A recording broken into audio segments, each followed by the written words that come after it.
दरअसल सीकर शहर का जो सीवरेज का गंदा पानी है वो नानी भीड़ में इकट्ठा होकर के लगभग 10 साल से यहाँ ये 5-7 गांव जो है लगभग 25 से 30 हज़ार की जनसंख्या इस गाँव में आवास करती है। खेती करने वाले किसान की खेत को तबाह कर दिया। जो कुएं हैं उनका पीने का पानी भी दूषित हो गया। और सरकार की तरफ से क्या कहें, पिछले 5 साल में तो भारतीय जनता पार्टी की नहीं थी, कांग्रेस की सरकार थी। अब भारतीय जनता पार्टी की सरकार है और पिछले 5 साल में भी ताकतवर नेता थे। सीकर शहर से पारिक साहब थे, यहाँ से परशुराम जी थे और अभी भारतीय जनता पार्टी है, वो भी ताकतवर के रूप में है। लेकिन जनता की समस्या की सुध लेने के बजाय पार्टियाँ विभाजन करना चाह रही है। हम चाह रहे हैं कि जनता की एकता बना करके एकता की ताकत पे ये लड़ाई लंबी लड़नी पड़ सकती है, लेकिन बिल्कुल दो हाथ करेंगे और जो बर्बाद होने वाले खेत को भी बचाएंगे।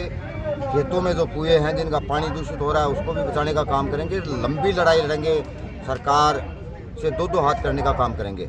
ये नहीं है कि जिस तरह से संभाग या जिला सीकर जिले से हटा और उसमें हम चाह रहे थे कि संयुक्त रूप से आंदोलन आगे बढ़े, लेकिन वो संयुक्त रूप से आंदोलन आगे नहीं बढ़ पाया।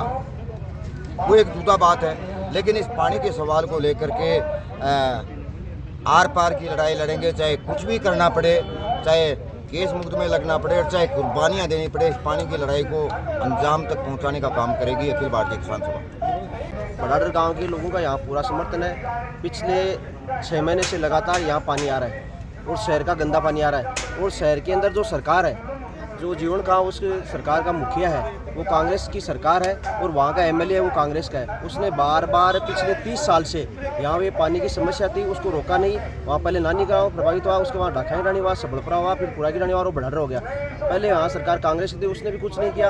अब यहाँ के स्थानीय एमएलए गोवर्धन जी को हमने बार बार यहाँ से अवगत कराया। वो हमारे गाँव में हमने कहा कि यार इस पानी को आप रोको कैसे भी करके। तो उन्होंने कहा कि यार मैं विधानसभा में मैंने कुछ नहीं उठाया, मैं वहाँ पे मैं बात है जो सरकार के पास रख रहा हूँ। हमने कहा कि बात रखने की बात नहीं है, हम किसी पार्टी के नहीं, हम सब गाँव वाले हैं, परेशान हो रहे हैं। इसमें बच्चे स्कूल नहीं जा सकते, पानी से इतनी दुर्गंध आती है। ये पानी कल को यहाँ आके इकट्ठा हो गया, आप देखो यहाँ पेट्रोल पंप के पास पानी इकट्ठा हो गया। तो उसके लिए हम गांव वाले सारे के सारे लड़ाई लड़के और इसको अगर ये आज समाधान हो जाता है, इसमें कोई प्रशासन हमें करता है, इसको एक बार बंद करता है, उसके बाद अपना समाधान करता है तो ठीक है, वरना तो रोड पे हम भी बैठेंगे। हम कोई पार्टीबाजी नहीं, इसमें हम गाँव के सब लोग साथ हैं और उसमें हम सब लड़ाई लड़ेंगे। और पहले भी 20 सितंबर 2006 में उस समय भी फीस वर्दी के लिए मैं जेल गया हुआ हूँ। हम 10 दिन जेल में रहे थे और उस समय भी हम गांव के साथ थे।